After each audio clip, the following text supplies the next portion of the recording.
王后来了。向妃放肆，为何不起身施礼？妹妹大难不死，真是有福之人。看妹妹容颜憔悴，定是吃了不少苦头。大王心疼你，姐姐更是心疼。将东西给向妃呈上。是。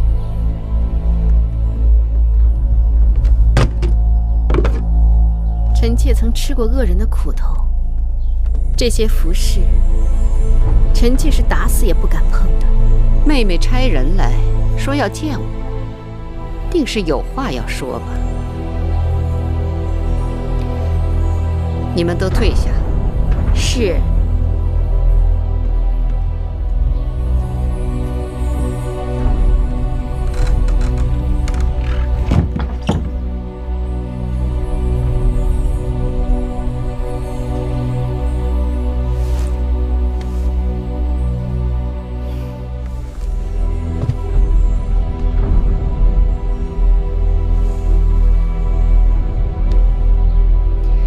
妹妹，你这是？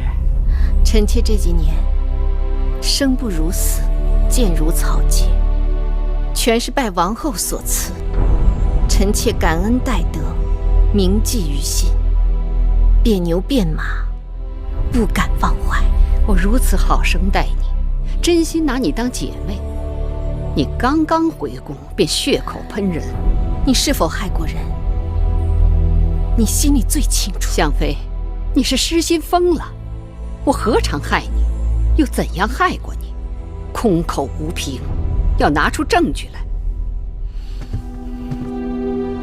你向来害人，有恃无恐。这次臣妾就不放过你了。大王公正，不会凭你这三言两语不实之词去冤枉好人。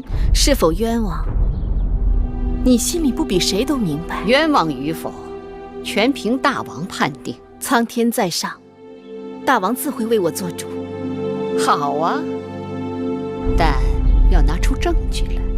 你说我没有证据？我断定你没有证据。就算我此刻没有证据，很快就会有了。真是笑话。只怕是你成为笑话。等大王看到证据，自会治罪于你。你就等着报应吧。哼，你一个贱婢，螳臂挡车，不自量力。贱婢就是想尝试阻挡王后车马的滋味。你若真想与我为敌，那咱们就走着瞧。你不要忘了自己的身份。你以为你还是向妃？你在宫外与那泼皮魏甲苟且几年，早就污秽不堪。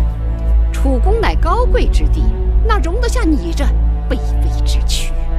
臣妾的确卑微至极，可卑微之躯自有卑微之躯的用处。你是在自寻死路。王后说的不错。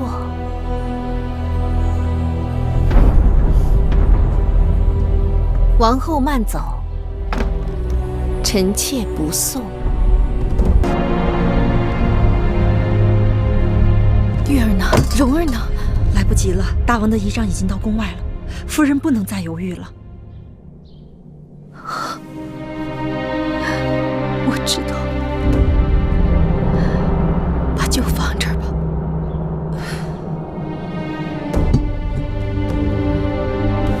你走吧。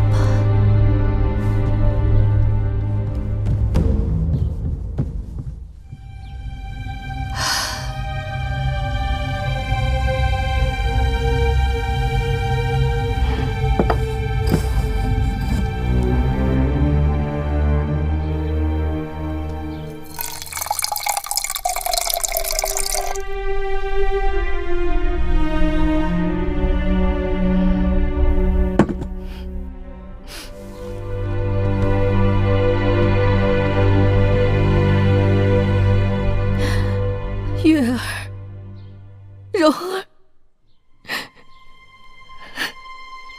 娘亲等不到你们了。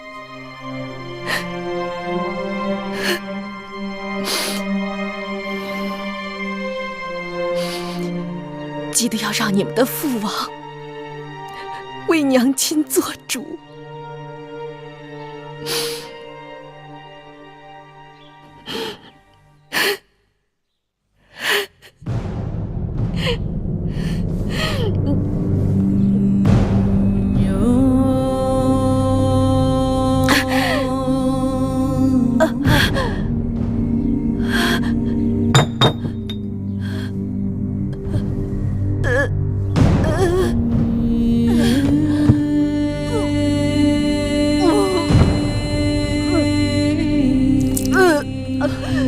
快见过你们娘亲！娘亲，你怎么样？你要撑住，撑住！快去叫女医！是，快去！娘亲，你怎么了，娘亲？月，记得要照顾好蓉儿。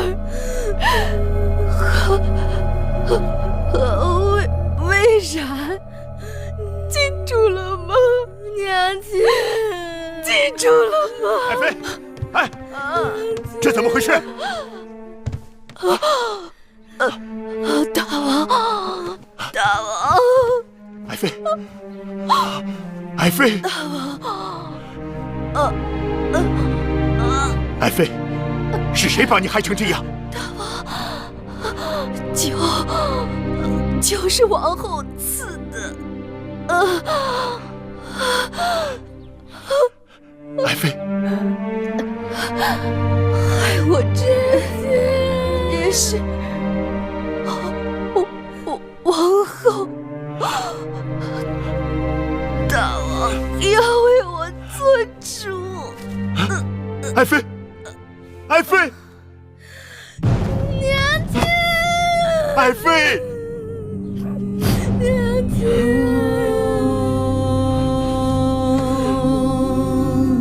娘亲！哼！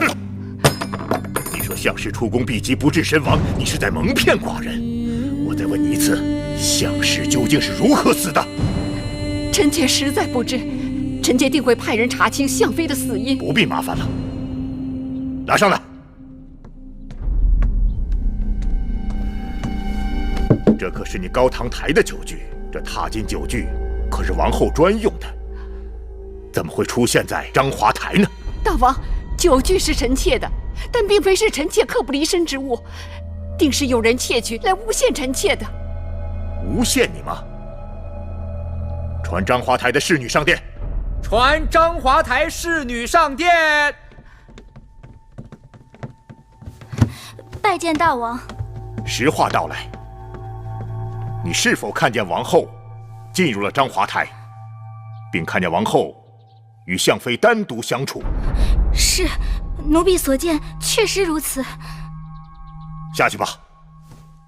大王，臣妾与项妃单独相处确实不假，但臣妾没有毒害项妃，还望大王明察。你去章华台干什么了？臣妾听说项妃受了不少委屈，难免恻隐，原打算到章华台去安抚她一番，没想到见到项妃之后，我们彼此言语不合，臣妾便恼怒地回宫了。哦，谋害项妃定是另有他人。哼，你别以为死无对证，项妃在毒发身亡之前，已将害她之人的姓名告诉了寡人。哼！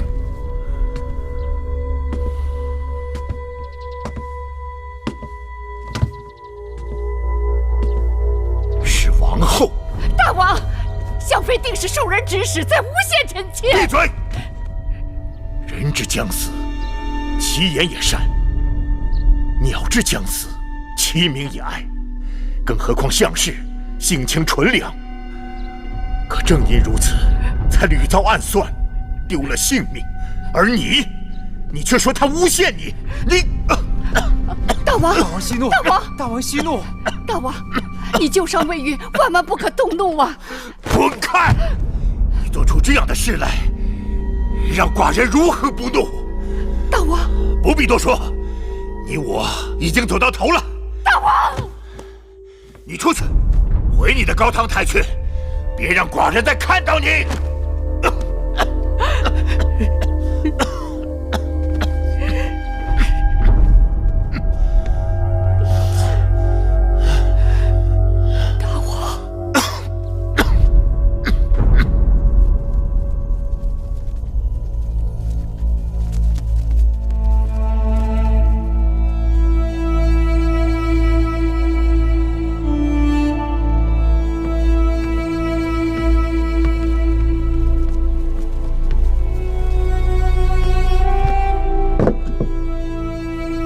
王后，奴婢服侍您吃点东西吧。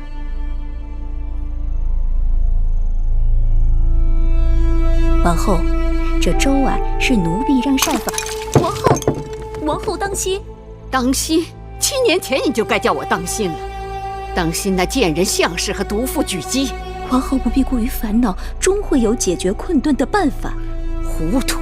项氏已死，无论是不是我下手，我都脱不了干系。更何况我失去了大王的信任。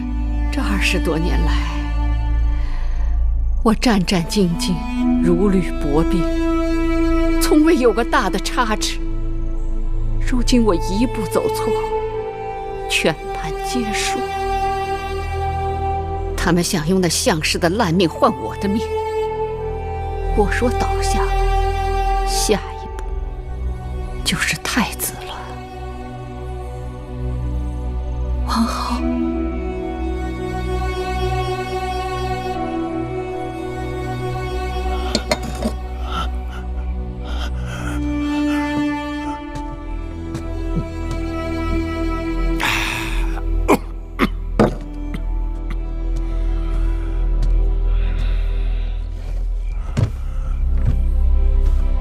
儿臣拜见父王。你来干什么？父王，项氏之事，其中必定还有其他曲折。母后一贯宅心仁厚，必定不会做出此等毒辣的事情。他宅心仁厚？哼！这些年，他在宫中做了多少龌龊之事？你是故意视而不见，还是装聋作哑？父王，母后再有错，那也是父王的结发妻子，也是儿臣的生身之母。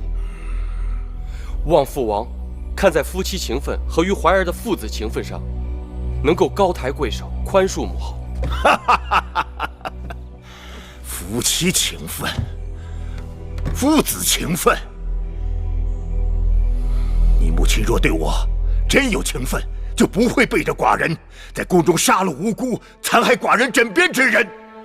而你竟不明是非，为那恶妇求情。可父王这一时之怒，已经引得宫里平起风波。这么下去，人心难免不稳，只怕会……闭嘴！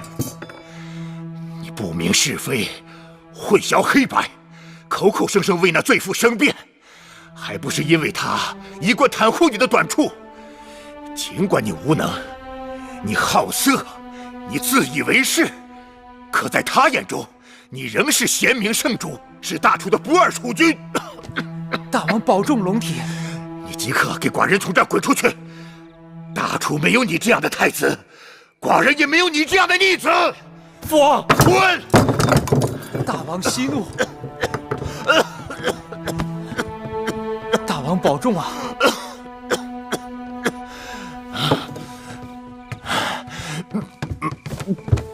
大王的龙体无妨，寡人只是一时气滞。你这是？哦，魏国使臣送来了一份国书。放这儿吧。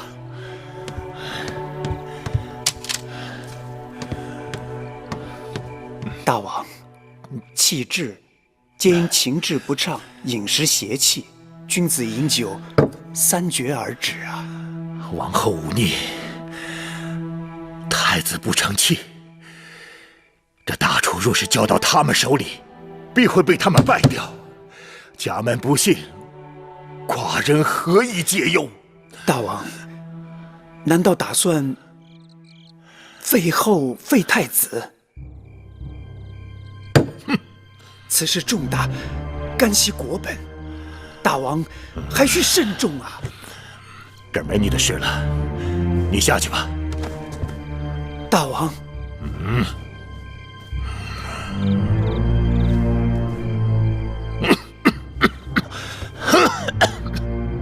给寡人斟酒。娘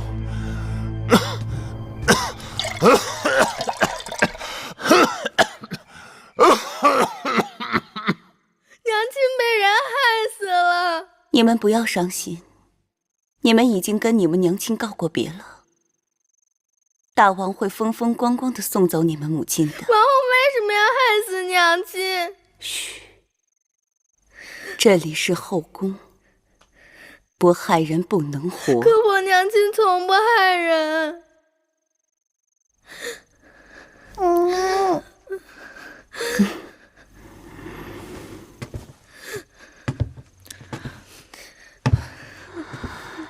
蓉儿，我的好孩儿，过不了几天，你那个没用的哥哥米怀就会被赶下太子之位。大王对你另眼相待，说不定哪天会立你为太子，你就是未来的大王，这是你们应得的。我们终于等到这一天了。何为连城之家？就是指你们母亲的性命。我只想要我娘亲活着。不许说傻话，你们娘亲死得值得。月儿，以后你想干什么就干什么，去爬树，去捉鱼，去挖蚯蚓，我看他们谁还敢笑你。他们巴结奉承还来不及呢。为什么娘亲要死？娘亲不死，我也可以去爬树、抓鱼、挖蚯蚓。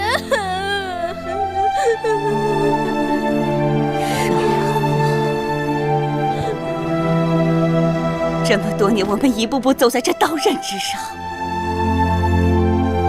现在我们终于得到了自己想要的，我心里欢喜，我要你们也欢喜。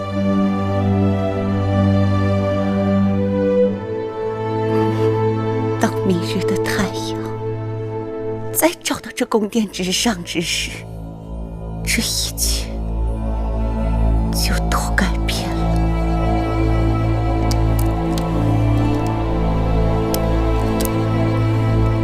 戴帽，我是不是已经有了白发？不，王后长发如漆。我跟大王夫妻一场，想必大王是不肯让我死的。与其大王冷落我、厌恶我，让宫中其他贱人们来作践我，倒不如让我此刻就去死。趁大王在气头上，我求大王赐我一死。臣妾的命本来就是大王的，臣妾愿意为项氏抵命，只要大王能消气，保我怀儿太子之位。王后，起来吧，伺候我梳妆停当。是。我是王后，君子死而冠不冕。王后，大事不好！怎么了？大王在宫中饮酒过度，旧伤旧疾同时发作，骤然昏厥，竟至无救。什么？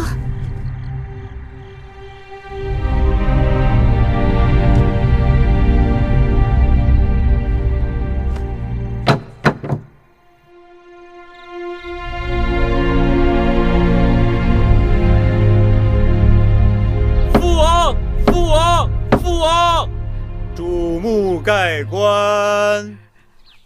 大王！注目盖棺！大王！父王！父王！父王！落！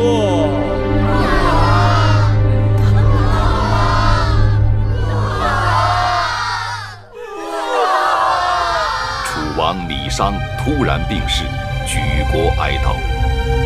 在楚王李商任内，楚国国力达到顶峰，领土最广，国力最大，武力最强。李商死后，谥号为楚威王。太子芈怀继位为楚王，史称楚怀王。众卿免礼。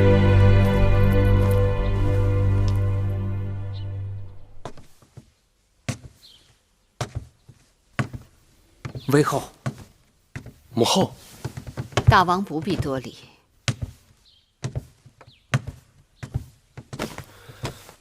不知母后来找寡人所为何事？欲求大王一事。母后尽管讲，不论什么事情，寡人都答应你。先王一去，必定寂寞。我求大王应允，让我随先王陪葬。什么？这万万不可，绝对不行！我去意已决。这是何苦呢？寡人知道，母后跟父王间谍情深，只因太过悲伤，方生此念。可是大王去了那边，路途必定清冷。母后放心，寡人已令晋上拟了陪葬名单，必定不会使父王寂寞。陪葬名单在哪里？我看看。母后请看。除此之外，还有300名奴隶、300名侍女随先王一起殉葬。倒也罢了，再添2人。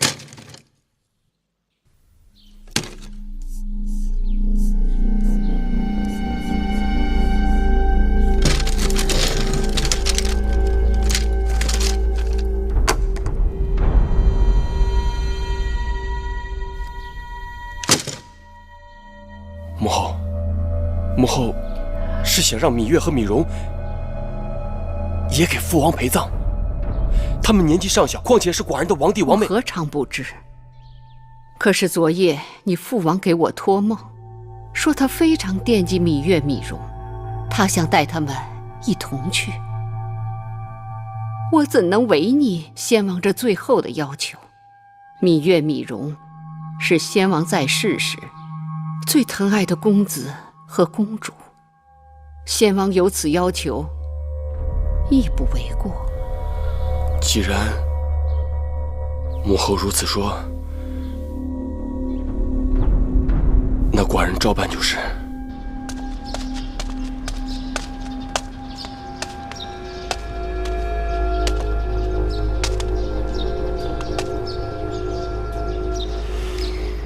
魁姑，你先回去吧。奴婢要服侍举祭。不必了，这是我跟他2个人的事情。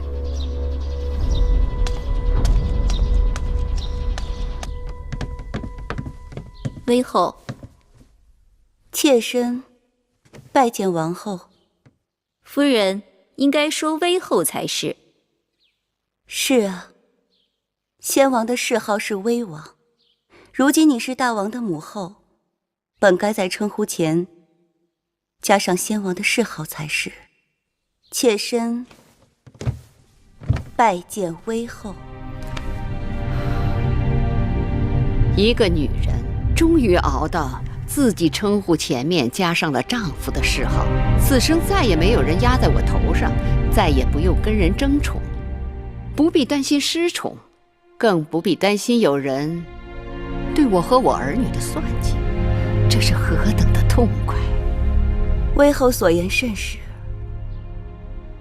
你赢了。凭你，也配跟我论输赢？即便如此，妾身仍有一事不明。说，你要取项氏一双儿女的性命，便有了先王托梦要芈月、芈容殉葬之说。妾身不明，你那么恨我，更应该让我先死，又为何偏要留我性命？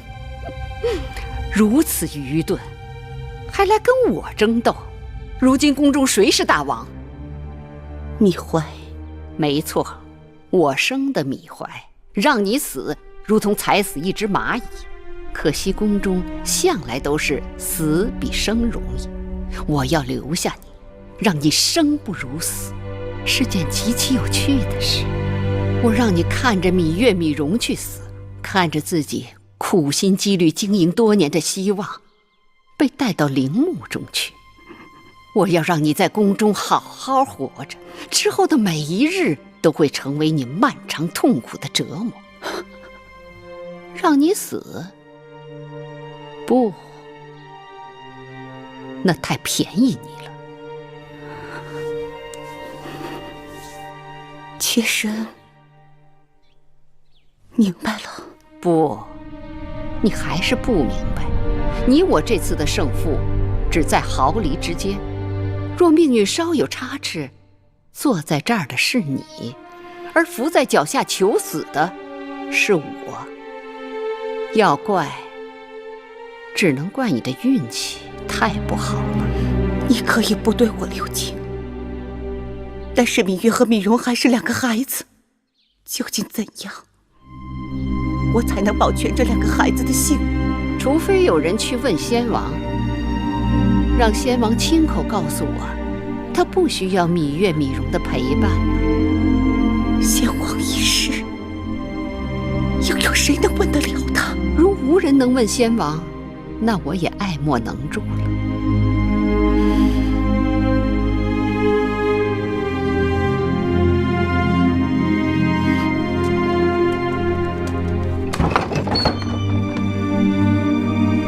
夫人，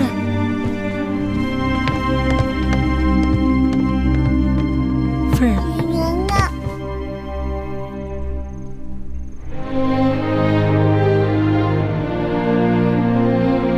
放开我！你知道，我从不喜欢别人对我过分亲密。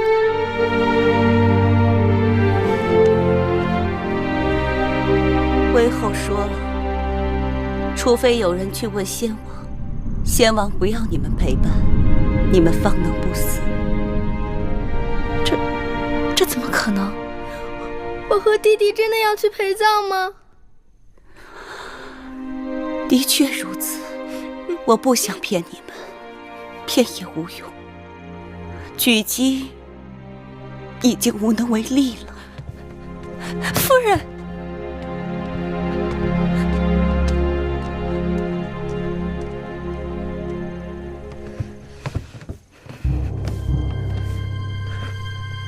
蓉儿不会死。哥哥，亏公明日会再去求魏后，亏公愿意替你们去死，求他放过你们。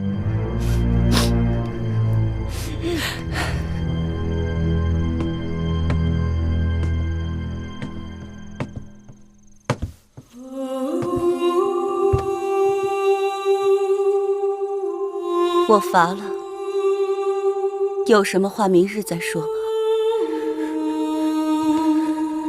芈月拜谢举娘娘养育之恩。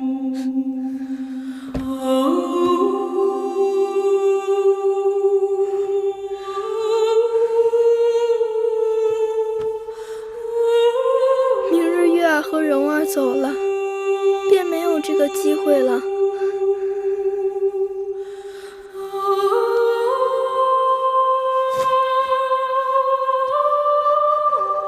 这是芈月心爱之物，今后再也无用，留给举娘娘做个念想。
举姬去问先王了，这是如何问法？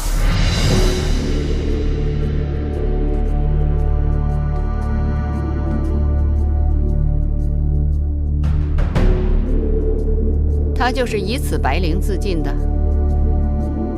是。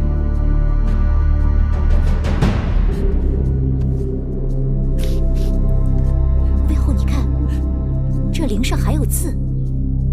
妾去问先王，遇见芈月、芈容否？还真去问先王。哼，先王会有答复吗？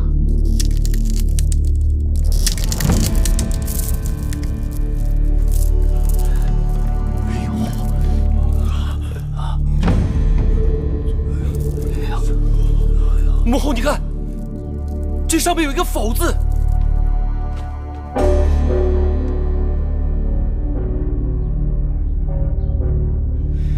先王显灵了！先王显灵了！先王显灵了！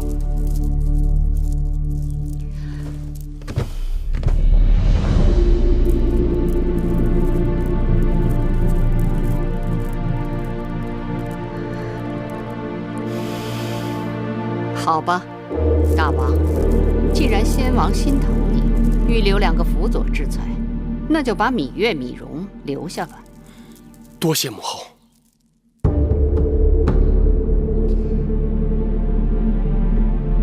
你真行。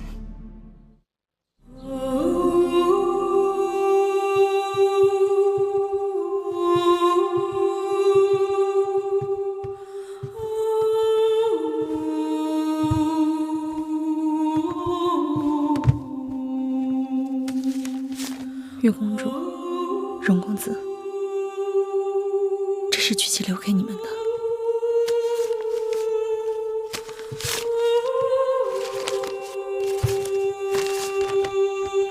月儿，蓉儿，我去见先王了，不必为我伤悲。微后说的对，没有了你们，我便没有了希望。日后我每活一日，都是严酷的刑罚。有一件事我必须要告诉你们，尽管我曾经把你们姐弟2人当作我与微后争斗的筹码，可终究我还是把你们当做了自己的儿女。娘娘。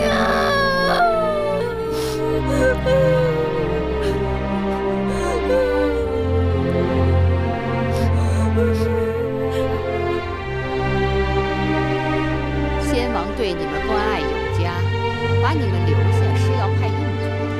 自今日起，你们到先王的陵墓去守灵，在那里好好报答先王吧。微后，芈音来了。哪个芈音？齐妃的女儿。哦，那个投河自尽的齐妃。她为什么投河来着？微后您忘了，齐妃是齐国公主。徐州之战，先王打败齐国，齐王愤恨不已，写信责怪齐妹不为母国说话，齐妃羞愧难当，这才投河自尽的。留下那个孩子，也是可怜。你等退下，即刻离宫，不可耽搁。是。月儿、蓉儿，我们走吧。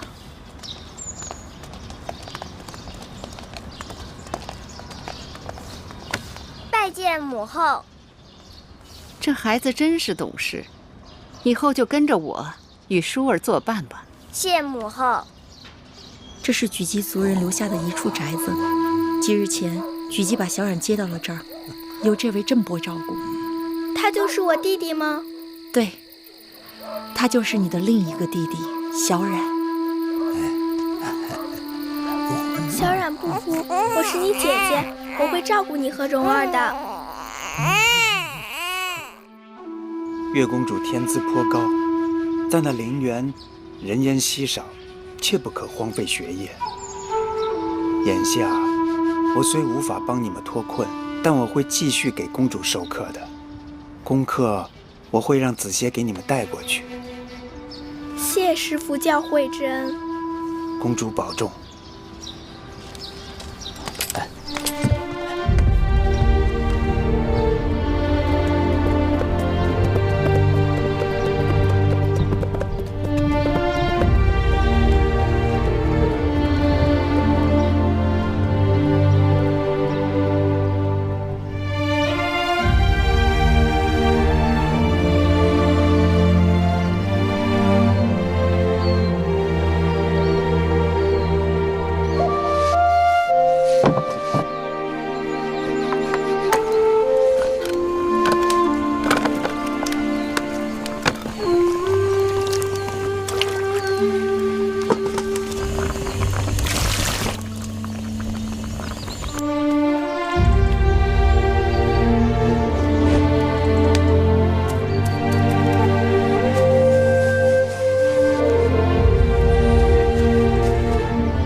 月儿，子歇哥哥，你来的可真巧啊！今日我们要打牙祭呢。你怎么自己出来狩猎了？是不是内府的人克扣你们东西？稻米、葛麻倒是还按时送来，就是肉食初一15才有。人儿嘴馋的不行。你本该锦衣玉食，却在这粗茶淡饭，还要自己狩猎。锦缎有什么好的呀？一爬树就撕破了，还不如葛衣耐磨。对了，今日你给我带来什么了？我给你带了周礼，一共6篇，这是天官种载篇。每10日我给你带1卷，之后我就还给夫子，再给你换下1卷。子歇哥哥，你整日给太子做伴读，变得这么懒，我早就告诉过你吧，让你多给我带些书简来，你就是不肯多带。读书百遍，其义自现，不可图快。不许你教训我！好，我不教训月儿，只可惜在这陵园之中为先王狩猎，礼乐书数预设这6礼，除了书跟数有点微末之技，我可以教你外，其他的都学不了。谁说的？我软鞭百发百中，学会了骑马，魁姑还教我弹箜篌、吹排箫。眼下我已经开始学3礼了。你说的那些不过是皮毛，算不得正式6艺。礼不是书，不是谁学会了背书就能了解的。居一气，养一体，只有从小生活在宫里，经过各种的朝圣祭礼，才知道礼是什么。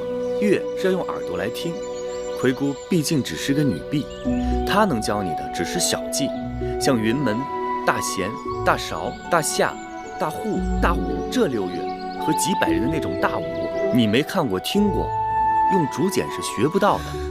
真烦！你说了这么多，就是想告诉我宫里如何好，这里如何不好，可我偏觉得这里好。嘿，让我来看看这匹宫里来的好马跑得有多快！驾！哎呦！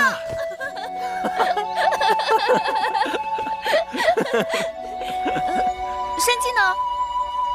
山鸡不是在那儿吗？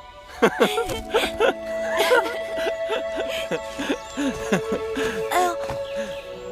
月儿，你怎么了？你手上怎么有血？是不是跌伤了？肚子疼。你肯定是摔伤了。走，我抱你回去。魁姑，魁姑，魁姑，魁姑，怎么了？姐姐没事吧？月儿刚才她说她肚子疼，衣服后面有血，肯定是跌伤了。魁姑，月儿伤的要紧吗？不要紧。姑姑是说月儿她伤的不重。你和蓉儿先出去，我来打理。我也许能搭把手。出去。魁姑，这个忙你们谁都帮不上。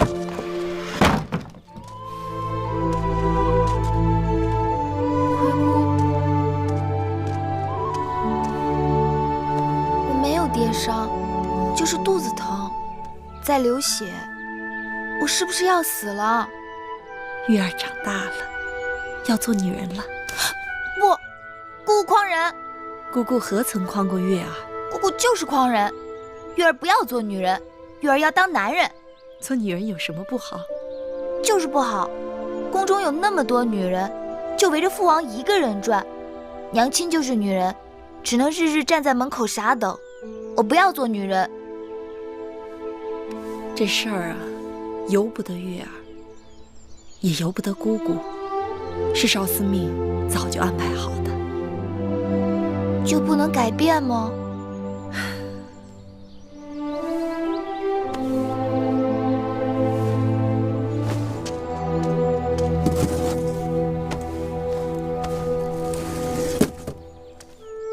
月儿，换套干净的衣服吧。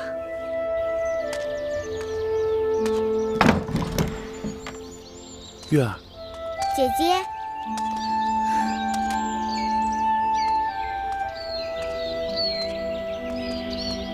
月儿，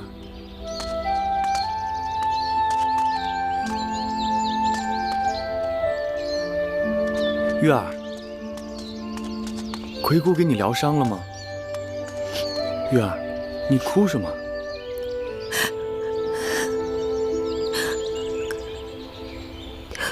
魁姑说，这是少司命的安排。少司命。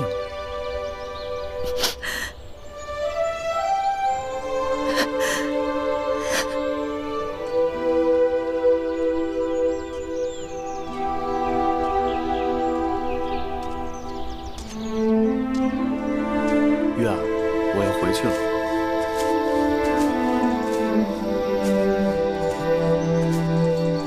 月儿，你快走吧，趁着天还没黑。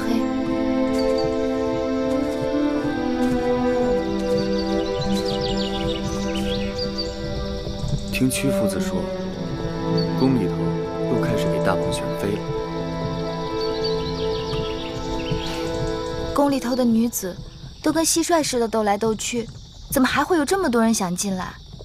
女孩子家15岁及笄，之后父母就给他们寻婆家。如今楚国战事不断，昨日心腹明日寡妇的女子比比皆是，若是能留在宫中，总比嫁到寻常人家要好些。我该走了。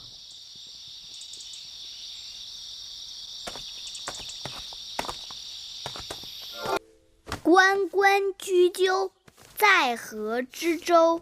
窈窕淑女，君子好逑。参差荇菜，左右流之。窈窕淑女，寤寐求之。姐姐，月儿，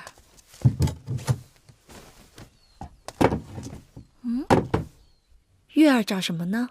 记得葵姑上次把一个陶罐放在哪儿了，月儿想用它插花。哟，我们月儿什么时候也爱上花花草草了呀？葵姑，你看它多好看呢！好看，跟我们月儿啊一般好看。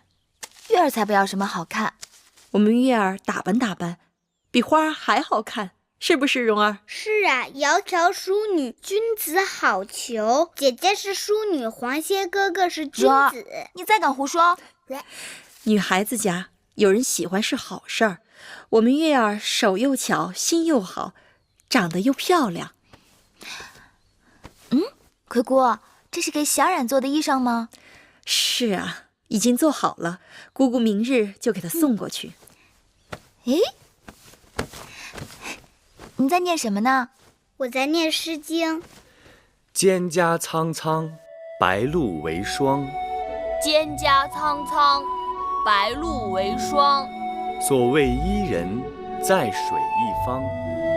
所谓伊人，在水一方。蒹葭萋萋，白露未晞。蒹葭萋萋，白露未晞。所谓伊人，在水一方。溯洄从之，道阻且长；溯游从之，宛在水中央。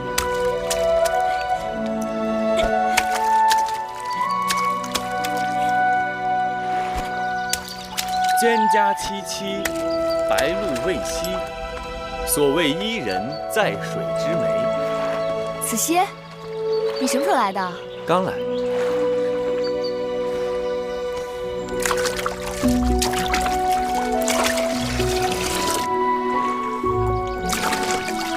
你看着我干嘛？月儿好看。说胡话。月儿是好看。我好不好看与你有何干系？呆子，还不快来帮忙？哦。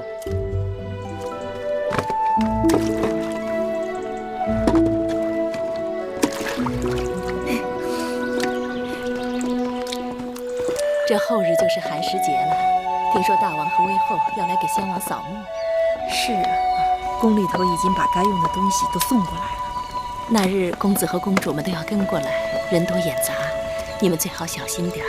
多谢智姑姑提醒。智姑姑，哎，又来采草药了。是啊。哎，姑姑，前段时间我采了不少金钱草和夏枯草，都晒着呢。姑姑要不要带走啊？改日再拿吧。这山上啊，长着什么草，有什么药，月公主比我都清楚。黄公子也在呢。哎，姑姑。天不早了，我就先回去了。吃完饭再走吧。不吃了。那我送你。好，姑姑慢走。姑姑慢走。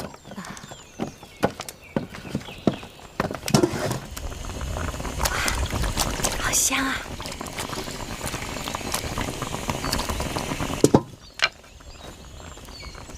嘿，嘿，小二妈，干嘛呀？你别动。干嘛呀？头上有根草，我帮你拿下来。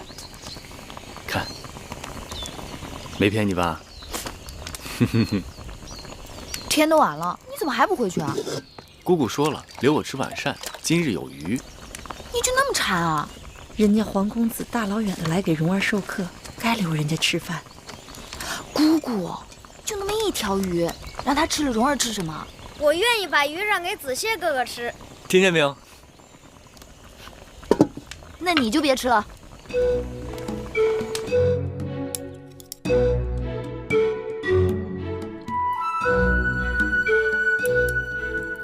蓉儿，吃鱼。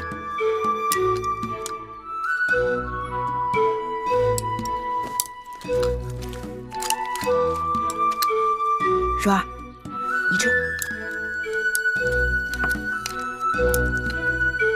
吃鱼。姑姑不爱吃鱼。我也不爱吃鱼，月儿吃吧。来，小心刺啊！你们都不爱吃鱼，那以后我捕鱼自己吃。我爱吃鱼，那就赶紧吃吧。姑姑吃。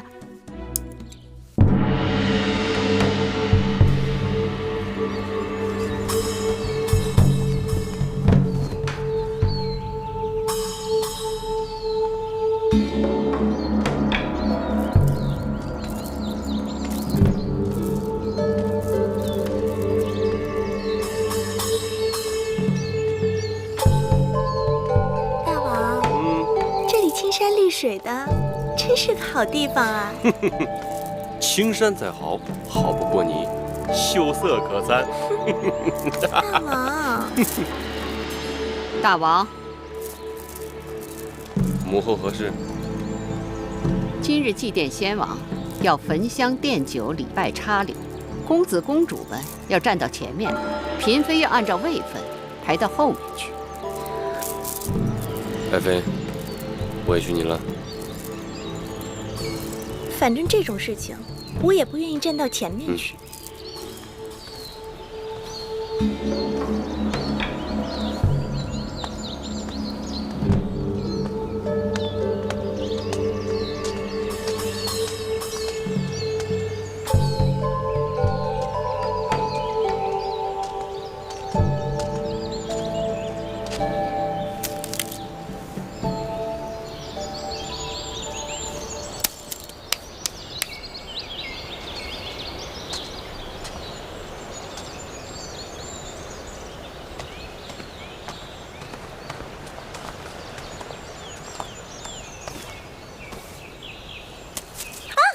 夫人怎么了？啊，轻点！手都红了。你怎么了？我不知道被什么东西咬了一下，你看都成这样了。别怕，我有办法。好疼啊！夫人，您再忍忍。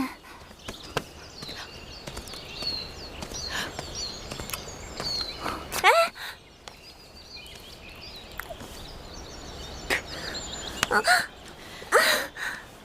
这是大蝎子草。蝎子？咬人比蝎子还厉害的一种草。当年我娘亲就是被这种草给害苦了。你娘亲也是宫里人呢？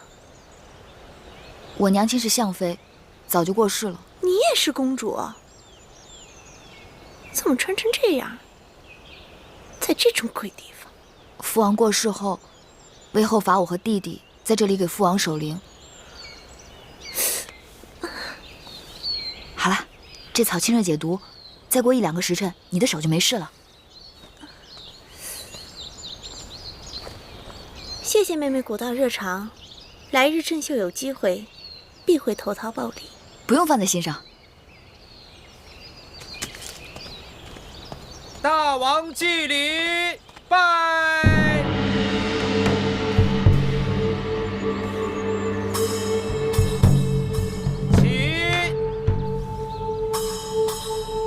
王奠酒。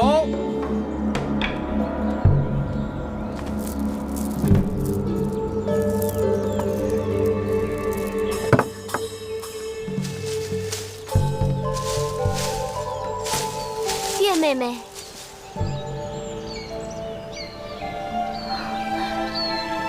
是月妹妹吗？舒姐姐，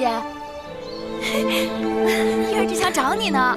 月儿好久没有看到你了，月儿好想你啊。是啊，见你好难，我适才也到处找你呢。我刚好给一个面生的姐姐帮了点忙。那人是郑秀，这几年新晋的嫔妃中最受大王宠爱。去年生了位公子，大王将他提了南后的位分。不过母后很不喜他。宫中女子，除了你，有谁还能让魏后欢喜呢？宫中的姐妹也就属你最倔强，有的人可会讨母后欢心了。我正在尽力说服母后，让你和米荣回宫。听说屈原大夫也在想办法，你还不赶紧把嘴巴变得甜一点儿？月儿不会变，也不想变。回宫有什么好的？你看这儿，天宽地广的，多自在啊！就算你不想回宫，你也不替米荣着想。米荣已经10岁，他不能总在这陵园守灵啊。你们在这个地方，像庶民一样无声无息，野生野长，诗书礼乐射御全都与你们无缘。将来米荣总要走到人前去的。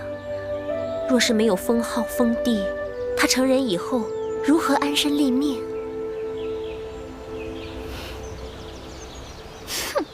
再拜，起，退，众公子祭灵。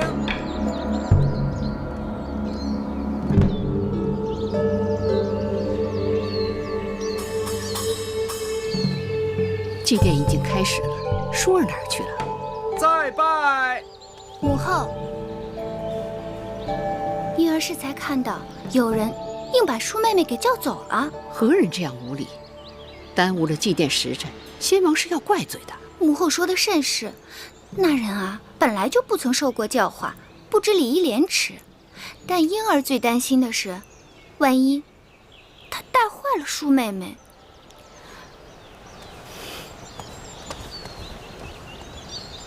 退！你们在这儿有肉吃吗？好大的胆子！母后，韦后，多年未见，没想到你比我想象的还不堪。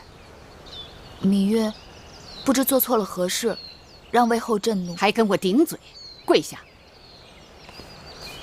你自甘堕落罢了，还竟敢教坏我的舒儿！母后，此话从何说起？你可知今日来先王陵园做什么？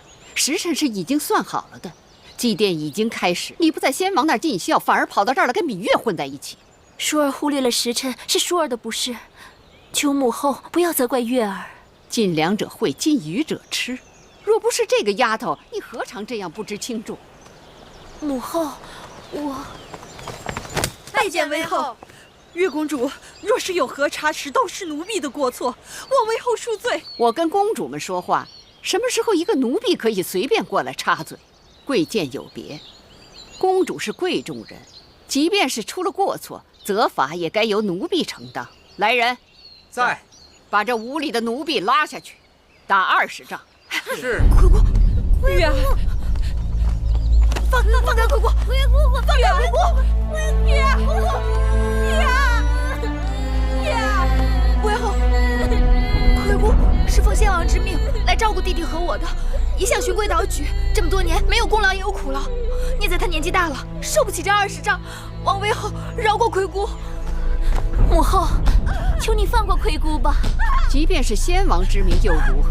先王仙逝多年，那些曾在先王身边待过的阿猫阿狗，以为可以永远得到先王的庇荫？都是月儿的错，都是月儿的错，请韦后责罚于我，放过葵姑。她是奴婢，带你们受杖那是本分，你们还为了她自请责罚，真是失了体统。好了，祭奠时辰不等人，你们赶快起来，马上到先王的灵前奠酒焚香吧。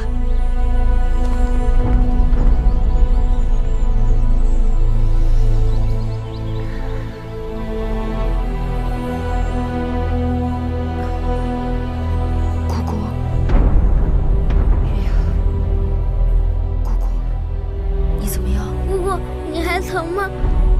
放心吧，这20丈击杖之伤不会要了我的命。都怪我不好，连累姑姑挨打。傻孩子，这跟你有何干系？不管有没有理由，他都会给这个下马威，这叫杀威棒。我恨他。不，月阳，咱们现在要做的呀，不是恨。是忍，忍到几时？忍到我们回宫。那个女人，姑姑心里清楚，你娘亲和举姬都死在她的手里，她巴不得你们在这儿自生自灭。你们一定要抓住机会，让宗室朝臣们留意到你们还活着。只要能回宫，在宫里熬上几年，等蓉儿分封了，我们就能平平安安的跟她到封地去了。鱼儿明白了，为了蓉儿，为了我们大家，我一定忍。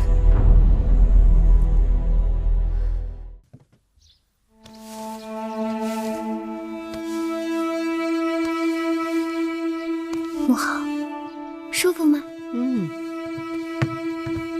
妃后，听说大王要让芈月、芈蓉他们回宫了，连屈子都在替他们说话，大王自然是顺水推舟了。那个芈月自小是个害人精，妃后可得留意了。母后不用过于担忧，婴儿想将那芈月收进宫里头也好，放在外头太让她逍遥自在了。收进来，再厉害的精怪也不敢在母后面前兴风作浪啊。瞧瞧，这偌大的后宫，属婴儿这张小嘴最会说话。